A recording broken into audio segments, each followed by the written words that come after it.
Terima kasih masih bersama kami di Indonesia Bicara. Pemirsa, kita lanjutkan perbincangan kita melalui aturan pesepeda. Kita sudah terhubung lagi kembali bersama dengan Pak Trubus Rardiansyah, pengamat kebijakan publik. Pak Trubus, jika Ya, aturan undang-undang ini sebenarnya sudah ada, namun memang aturan secara jelas apa yang akan ditilang. Mungkin kalau sepeda motor ada SIM, mobil ada SIM, nah ini sepeda kan masih belum ada surat izin untuk mengemudinya. Seperti apa aturannya?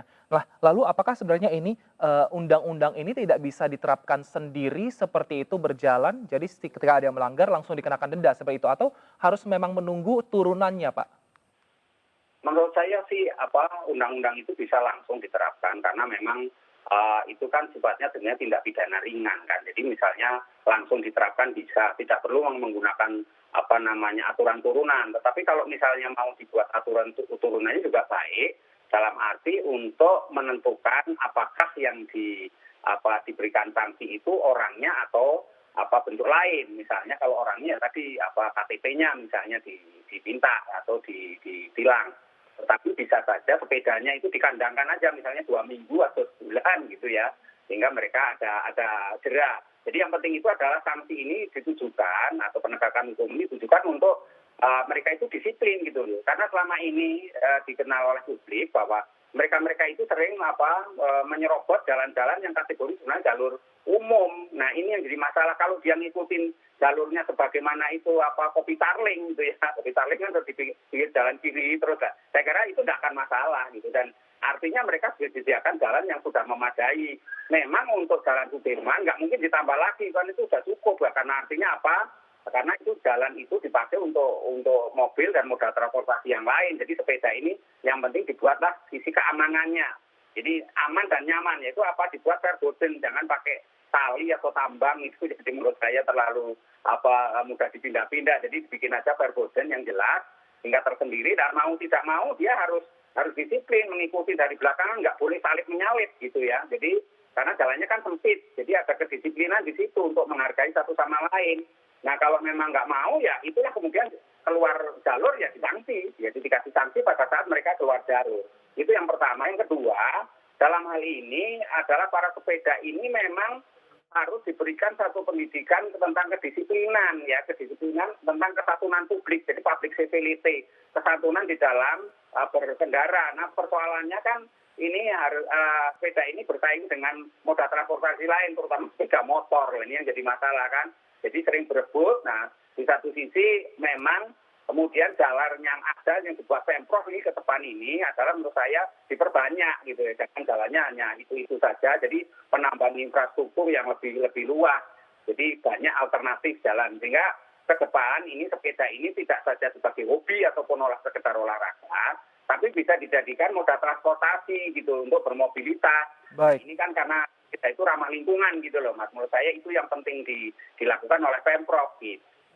Baik, dan Pak Trubus, ini kita juga sudah terhubung dengan narasumber kita melalui telepon, ada AKBP Fahri Siregar, Kasubdit Gakum Dirlantas Polda Metro Jaya. Selamat malam Pak Fahri. Selamat malam.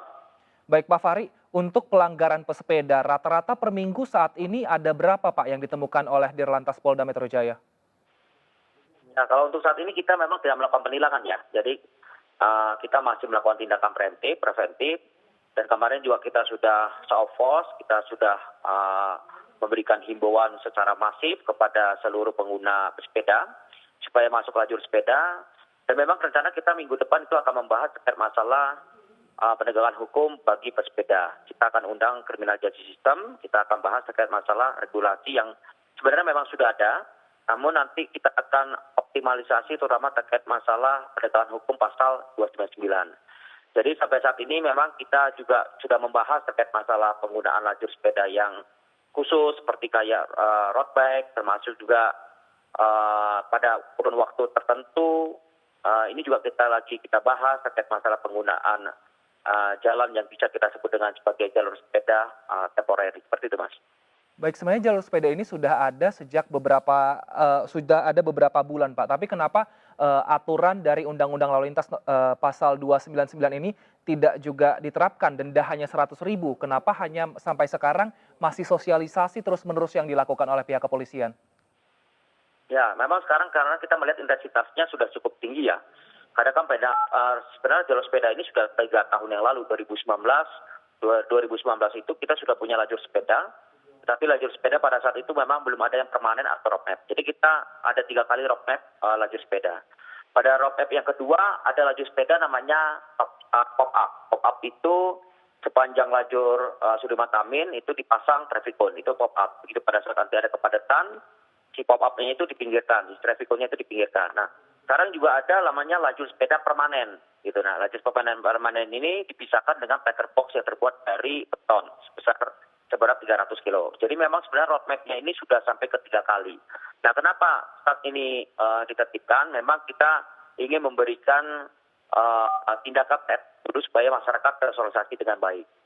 Ya, terutama terkait masalah penggunaan intensitas ini kan rame-ramenya kan sekarang ini Mas, setelah masa pandemi ini kan.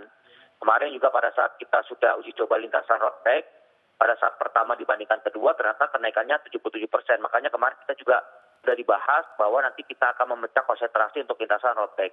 Jadi memang kita ada gradasinya, apalagi di tindakan kepolisian itu kan gradasinya memang tidak langsung represif kan. Jadi tindakan polisi itu kan memang diawali dengan tindakan preemptif, memberikan himbauan, memberikan sosialisasi gitu kan, termasuk juga tindakan preventif dengan melakukan penjagaan di lokasi-lokasi rute tertentu. Sama terakhir adalah penegakan hukum.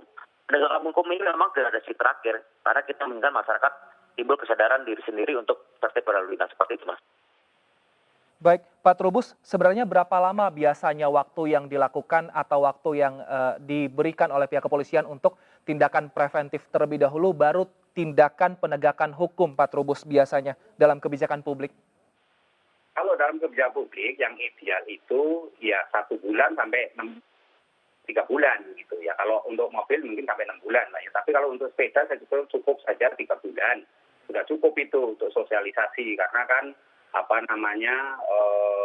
penambahannya itu kan sangat signifikan ya, sangat tajam gitu. Artinya penambahan untuk pengguna sepeda itu makin dari hari ke hari itu makin banyak. Nah, saya rasa itu pertimbangannya sehingga dipercepat, jangan sampai terlalu lama sosialisasi, malah nanti pada akhirnya mereka ini jadi melakukan pelanggaran terus. Nah, ini yang menurut saya menjadi potret tidak baik atau potret buruk di dalam penegakan hukum. Karena apa? Karena yang dirugikan itu tidak saja pesepedanya, tapi orang lain gitu ya, pengendara lain kalau mereka keluar jalur terus. Karena apa? Karena yang perlu dipertimbangkan sekarang perlu dipikirkan oleh kepolisian, itu polisi harus turun secara konvensional, dia turun ya. Jadi turun lagi, nggak perlu mengandalkan aplikasi atau mengandalkan etle misalnya, itu nggak perlu. Pokoknya langsung aja turun, karena yang penting di situ edukasinya. Jadi supaya mereka diedukasi, dan kalau memang nggak ada perkembangan, ada perubahan, ya perlu dilakukan langkah-langkah selanjutnya. Artinya kan ada juga yang membandel sampai 2-3 kali melanggar atau 3 kali 4 kali melanggar. Nah, ini harus bukan sanksi yang tegas gitu. Artinya bisa saja itu sanksi lanjut ke pidana atau dikurung gitu ya. Karena apa? Karena itu berbahaya juga bagi orang lain, terutama untuk jalan-jalan kategori seperti Sudirman, Kuningan, Tamrin itu ya, itu jalan-jalan itu. Tapi kalau memang mau bisa, memang jalannya itu dicarikan jalan yang ini seperti Kemayoran itu kan bisa dipakai gitu ya, untuk untuk road bike ya, tidak perlu jalan yang sifatnya di atas. Karena dulu gagasan misalnya pernah di jalan tol mau dipakai misalnya dari Cawang sampai Priok, itu pernah didiskusikan dengan Pak Wagub waktu itu ya, itu juga saya nggak cocok. Nah, sekarang dipilih lagi jalan non-tol Kasablanka, itu saya rasa juga nggak tepat. Jadi menurut saya lebih tepat ya jalan yang di bawah kan. Baik. Karena dari sisi kalau ada misalnya mendadak tiba-tiba dia pingsan atau mendadak ada sesuatu, sepedanya rusak atau apa, nah tepat sekali ditangani gitu. Kalau di atas kayak Kasablanka kan sulit Mas, itu bagaimana kan, ini ketinggiannya 8 meter itu ya. Baik. Jadi menurut saya akan membahayakan semua pihak gitu. Baik, Pak Fahri, 3 bulan kata Pak Trubus tadi cukup sebenarnya untuk sosialisasi bagi pesepeda. Saya tadi Pak akan dibahas mengenai aturan turunan dari undang-undang, untuk nanti akan dibahas mengenai aturan untuk pesepeda ini, Pak. Halo, Mas Jonas? Halo? Iya, Pak Fahri, apa saja minggu depan yang akan dibahas mengenai aturan pesepeda ini? Apakah selain denda, apalagi yang nanti akan diberikan sanksi jika ada pesepeda yang melanggar? Apakah penilangan? Lalu seperti apa bentuk penilangannya, teknisnya seperti apa? Bisa dijelaskan nggak Pak Fahri?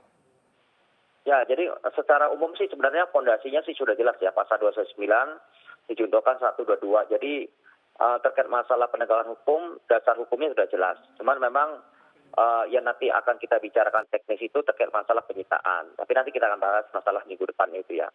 Jadi kalau untuk sambil berjalan ini juga kita bahas terkait masalah bagaimana lokasi-lokasi yang akan dipergunakan untuk lokasi-lokasi yang tidak hanya misalkan di Jalan Tol Kasablanka seperti yang kemarin sudah kita uji cobakan. Jadi kita juga sudah membahas terkait masalah lokasi-lokasi alternatif, misalkan seperti kayak di Puri, sebenarnya kayak di Kemayoran dan sebagainya gitu. Jadi memang kita terus membahas berkembang terus, dan kita juga tentunya memang kita tetap akan melakukan sosialisasi secara masif ya.